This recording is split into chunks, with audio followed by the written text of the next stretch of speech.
Bonsoir à vous tous. Merci d'être avec nous dans le programme du soir Sunny World Info. Dans le décryptage de l'actualité, ce soir, on évoque le Burkina Faso, le général Djibril Bassolé, évacué en Tunisie pour des soins. On en parle avec Mamadou Diouf, notre éditorialiste. Bonsoir Mamadou Diouf. Bonsoir Samuel.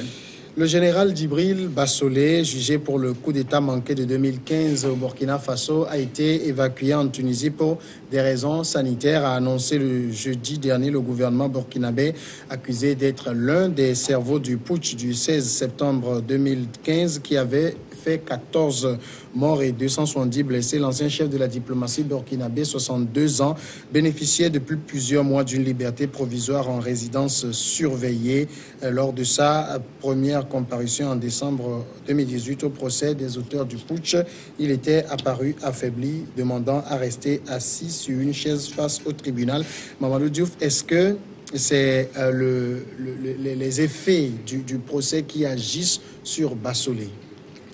Certainement, les effets du procès en font partie, mais il faut dire qu'il était déjà malade. Les gens savaient qu'il avait des problèmes cardiaques et que même il partait de temps en temps à l'étranger pour des soins.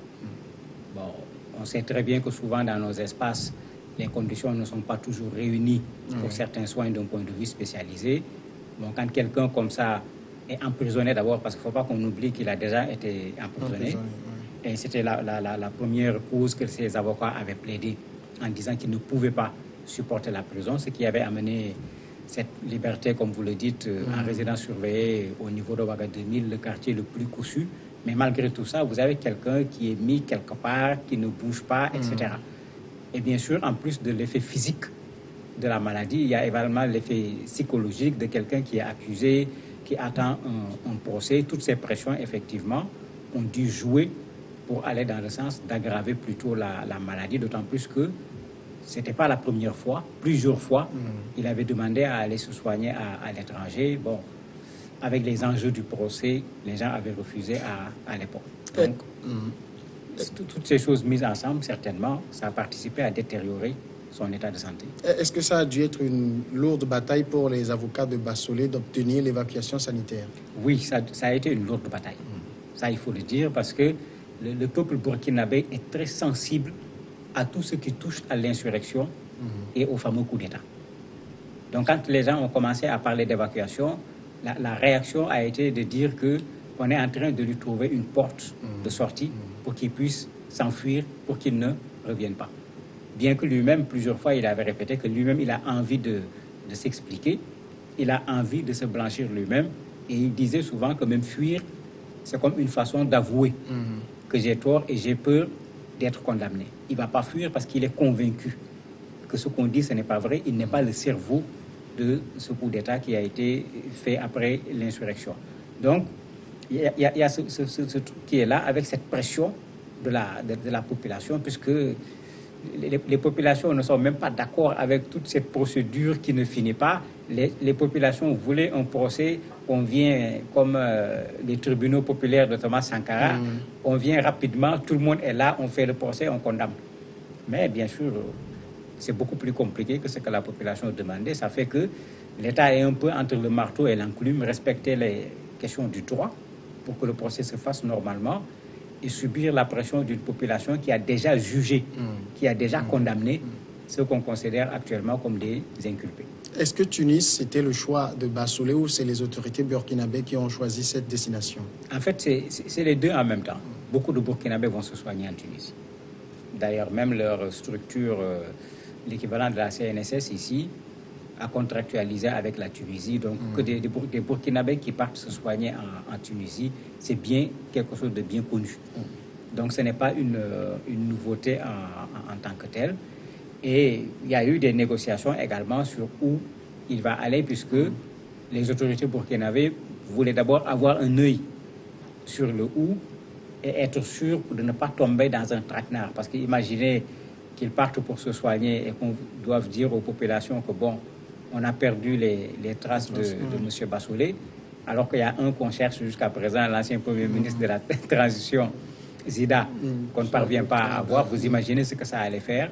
C'est pourquoi même pour qu'ils partent, mais ils l'ont fait accompagner par la police burkinabé pour continuer à veiller sur la sécurité du patient en s'assurant qu'il va pouvoir revenir au Burkina après ses soins. Alors, le général Bassolé a subi une intervention, il a été opéré. Quel est son état de santé actuellement?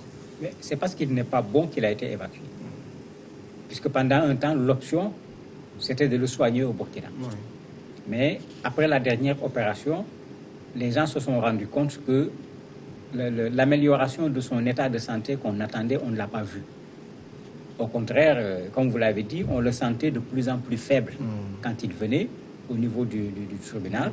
Et les avocats ont repris le premier dossier en disant non, il est prêt à venir répondre, mais quand même, en termes de droits humains, on lui donne d'abord le temps de s'occuper de sa propre santé et il reviendra en bonne santé pour pouvoir répondre. Vouloir l'interroger dans ces conditions, c'est comme si on remettait en cause les droits de l'accusé ici, parce que c'est un problème sanitaire qui se pose.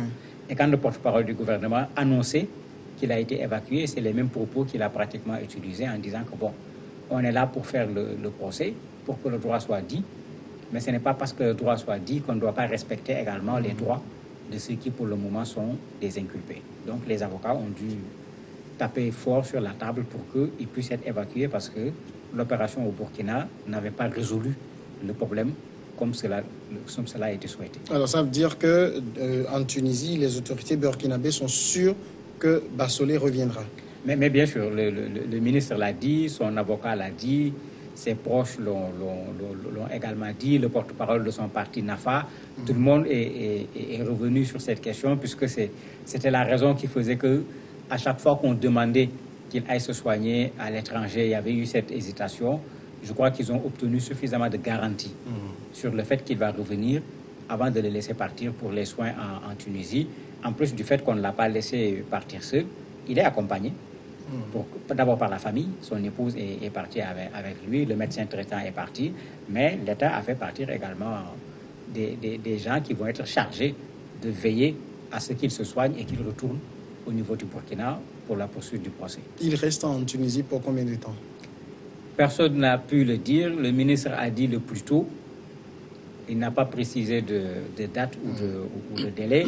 Quand on a demandé également au niveau de son parti, NAFA, le porte-parole a dit dès qu'il est rétabli, il va rentrer à Ouagadougou. Personne ne s'est aventuré à dire ça prendra un mois, ça prendra 2 semaines.